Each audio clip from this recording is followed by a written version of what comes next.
You agreed to let a stranger live in your house, and you paid them for the privilege.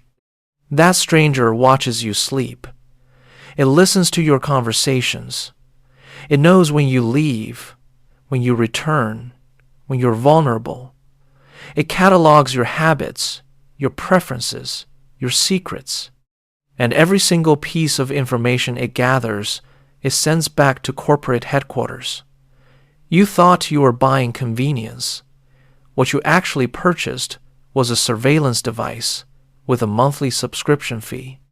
The smart thermostat, the voice assistant, the doorbell camera, the fitness tracker wrapped around your wrist like a digital handcuff. These aren't tools, they're witnesses. And in the courtroom of the 21st century, they're testifying against you.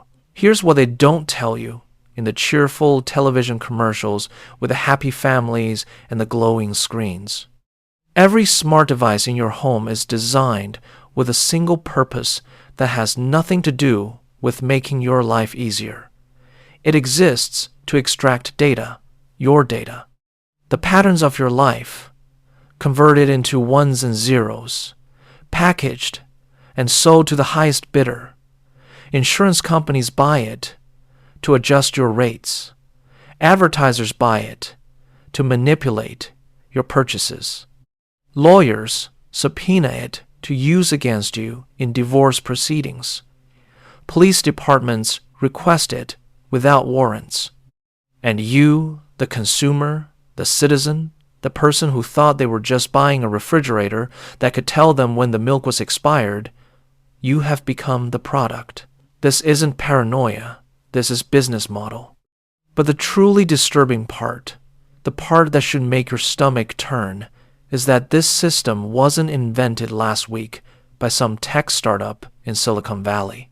The infrastructure of total surveillance, the philosophical framework that says watching everyone all the time is acceptable, even desirable, that blueprint is decades old.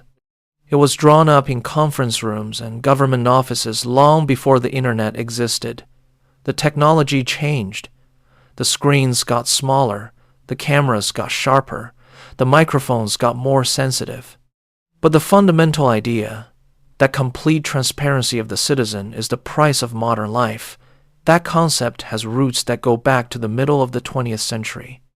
And if you follow those roots deep enough into the soil of history, you find something that will make you reconsider every device currently plugged into your wall. Let me take you back to a specific moment in time. 1953. The place is a small apartment in East Berlin, Soviet-occupied territory, the gray zone behind what would become the Iron Curtain. Picture a man, maybe 40 years old, sitting at his kitchen table. He's drinking coffee that tastes like burnt cardboard, because real coffee is a luxury that disappeared years ago. His wife is at work in a factory. His daughter is at school learning the approved curriculum. And this man, let's call him Werner, is having a private moment. He's thinking thoughts that aren't sanctioned by the state. Maybe he's remembering what life was like before the war. Maybe he's wondering if there's a way out, a way west, a path to freedom. He doesn't speak these thoughts aloud. Werner isn't stupid. He knows the walls have ears. That phrase, it wasn't a metaphor in East Germany. It was literal instruction. The Stasi, the Ministry for State Security, had developed the most comprehensive surveillance apparatus the world had ever seen, not through futuristic technology. They didn't have computers. They didn't have digital databases. What they had was human informants, neighbors reporting on neighbors, friends betraying friends, family members documenting the suspicious activities of their own relatives. By the time the Berlin Wall fell in 1989, the Stasi had compiled files on roughly 1/3 of the East German population. 6 million dossiers, handwritten notes, photographs taken through keyholes, audio recordings from bugs hidden in light fixtures. But here's the key detail. the one that connects that gray apartment in 1953 to your living room right now. The Stasi didn't just collect information about dissidents and political enemies. They collected everything about everyone. What time you woke up, what you ate for breakfast, who you talked to at the bus stop, what books you checked out from the library, the color of the curtains you hung in your bedroom window. Every mundane detail of ordinary life was recorded, filed, cross-referenced. Because the theory, the operating philosophy of total surveillance, is that you never know which piece of information will become useful later. The innocent detail from Tuesday becomes the incriminating evidence on Friday. And Werner, sitting at his kitchen table with his burnt coffee and his dangerous thoughts, he knew this. Everyone knew this. It created a specific kind of psychological pressure. You learn to censor yourself, not just in public, but in private. You learn to distrust your own impulses. The surveillance state didn't need to watch everyone all the time. The knowledge that you could be watched at any time was enough. It changed behavior. It eliminated dissent before dissent could even form in your mind. Now, fast forward 70 years. You're sitting in your living room. Your smart television is off, or so you think. Your phone is face down on the coffee table. Your voice assistant is in the kitchen, that cheerful little cylinder with the glowing blue ring. You're having a private conversation with your spouse about something personal, money problems, maybe, medical issues, marital tension, and you speak freely because you're in your own home, behind locked doors, in the sanctuary of your private space. Except it's not private, not anymore. That voice assistant, it's always listening. That's not conspiracy theory. That's how the technology works. It has to be listening continuously, waiting for the wake word, ready to activate. And yes, the company says they only record after they hear the wake word. They say the data is encrypted. They say they respect your privacy. But then there are the lawsuits, the legal cases where Amazon turned over Alexa recordings to police, the divorce proceedings where one spouse subpoenaed the Google Home data from the family account, the insurance companies that adjust your health premiums based on the dietary habits your smart refrigerator reported, the targeted advertisements that appear on your phone 30 seconds after you mentioned a product name out loud in your kitchen. The pattern is undeniable once you see it. You are living in Werner's apartment. The technology is different, but the system is identical. Total information collection, permanent records of mundane activities. The transformation of privacy from a right into a luxury that only the wealthy and paranoid can afford. And just like in East Germany, just like under the Stasi, the surveillance changes your behavior. You start to self-censor. You start to perform. You smile for the doorbell camera. You watch what you say around the smart speaker. You wear the fitness tracker and you hit your step count because you know your insurance company is checking. You have become a citizen of the digital surveillance state, and you pay the monthly subscription fee for the privilege. But let me take you back further. 1938. Germany again, but this time the western part. Before the split, before the wall, the Nazi regime is consolidating power, and they have a problem. How do you track millions of people across an entire nation? How do you identify undesirables, categorize citizens, separate the acceptable from the deportable? The technology of the 1930s wasn't sophisticated. No computers, no databases, no internet. But there was a company, an American company, that had a solution, IBM, International Business Machines. They didn't build weapons. They didn't manufacture tanks or bullets. What they built was information systems, punch card technology, the holorith machine. It was designed for census data, for organizing large quantities of information efficiently, and the Nazi government saw the potential immediately. They contracted with IBM's German subsidiary, Die Homag. The technology was customized for a specific purpose. Every citizen got an identity card with a unique number. Punch cards recorded religion, ethnicity, occupation, location. The machines could sort through millions of records in hours, a task that would take human clerks months. And when the final solution began, when the concentration camps needed to process arrivals and track deaths and manage the industrial scale of genocide, the punch card system was already in place. IBM didn't pull the triggers. They didn't operate the gas chambers, but they provided the infrastructure, the sorting system, the inventory management for human lives. After the war, there were investigations, lawsuits, quiet settlements. The company denied knowledge of how their technology was being used. They pointed to the subsidiary structure, the degrees of separation between corporate headquarters in New York and the operations in wartime Europe. And technically, legally, they had plausible deniability. But the machines don't lie. The punch cards survived. The contracts survived. The documentation of exactly what the technology was designed to track, who it was designed to categorize, that evidence is in the historical record. Now, I want you to think about your smartphone, that device you carry everywhere, the one that knows your location every second of every day. It knows where you live, where you work, where you shop, where you worship, where you eat, where you sleep. It knows who you call, who you text, who you email. It knows what you search for at 2 in the morning when you can't sleep. It knows your political beliefs based on the news sources you read.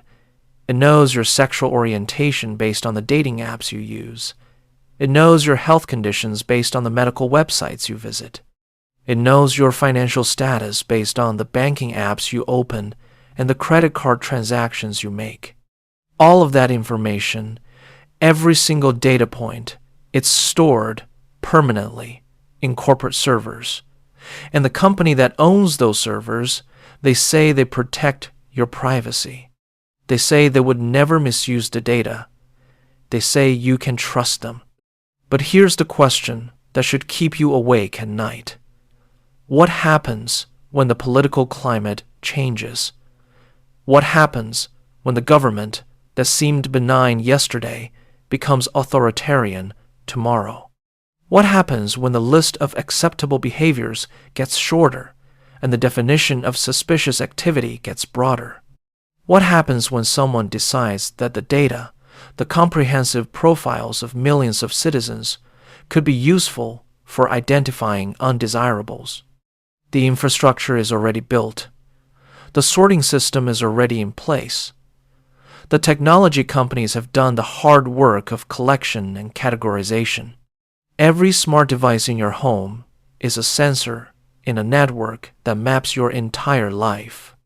And history, that brutal teacher that nobody wants to listen to, history says that whenever a tool for mass surveillance exists, eventually someone uses it for mass control. You think it can't happen here. You think we've evolved beyond the mistakes of the 20th century. You think there are safeguards, laws, constitutional protections that would prevent the abuse of this technology. But the laws are already being rewritten. Every time there's a crisis, real or manufactured, the definition of security expands and the definition of privacy contracts. After September 11th, 2001, the Patriot Act authorized surveillance that would have been unthinkable a decade earlier: warrantless wiretapping, mass data collection. The creation of the Department of Homeland Security and the expansion of the NSA's domestic spying programs. And the American people, terrified and traumatized, they accepted it. They traded freedom for the promise of safety. The technology companies watched and learned. They saw that people would consent to surveillance if you packaged it correctly. Don't call it spying.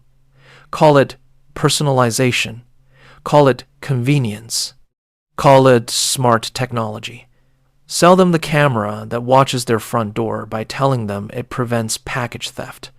Sell them the microphone that listens to their conversations by telling them it can play their favorite music on command. Sell them the fitness tracker by telling them it will help them lose weight. Make the surveillance feel like empowerment. And it worked brilliantly. Go into any suburban home in America right now and count the devices. The smart television with a camera for video calls. The laptop with a webcam. The tablet. The smartphones. One for each family member. The gaming console with its motion sensors and microphones.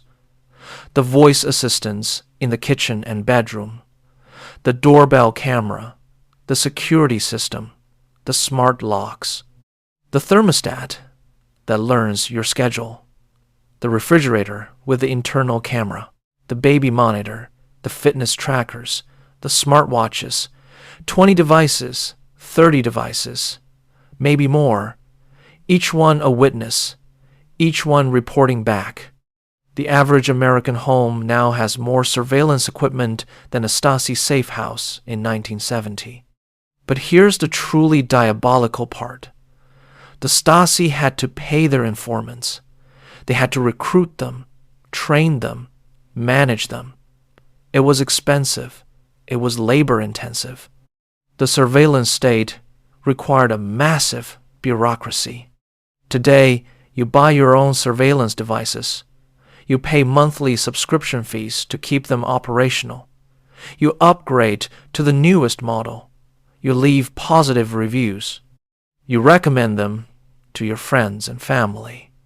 The system has convinced you that monitoring yourself is a form of self-care, that transparency is authenticity, that privacy is what people with something to hide demand. The Ministry for State Security would have wept with envy. Let me tell you about a court case. United States versus Timothy Carpenter, decided by the Supreme Court in 2018. Carpenter was accused of robbery. The FBI, without a warrant, obtained his cell phone location data from his wireless carrier. Months of records showing everywhere his phone had been, accurate to within a few meters. The prosecution used this data to place him near the crime scenes. He was convicted. His lawyers appealed, arguing that the warrantless search violated the Fourth Amendment protection against unreasonable searches and seizures. The Supreme Court agreed, but barely. It was a 5-4 decision. The majority opinion acknowledged that cell phone location data reveals intimate details of a person's life and therefore requires a warrant. But the dissenting opinions were chilling. They argued that people voluntarily share their location data with phone companies and therefore have no reasonable expectation of privacy. If you choose to carry a phone, you choose to be tracked. Think about that logic for a moment. You choose to participate in modern society. Therefore, you consent to permanent surveillance. You want to have a job, pay bills, communicate with family, access emergency services. Then you must accept that every movement you make will be recorded and stored and available for review by anyone with legal authority or sufficient hacking skills. That's not a choice. That's coercion dressed up as free market capitalism. And the legal framework is evolving to match the technology. Law enforcement agencies argue that smart home devices are legitimate sources of evidence.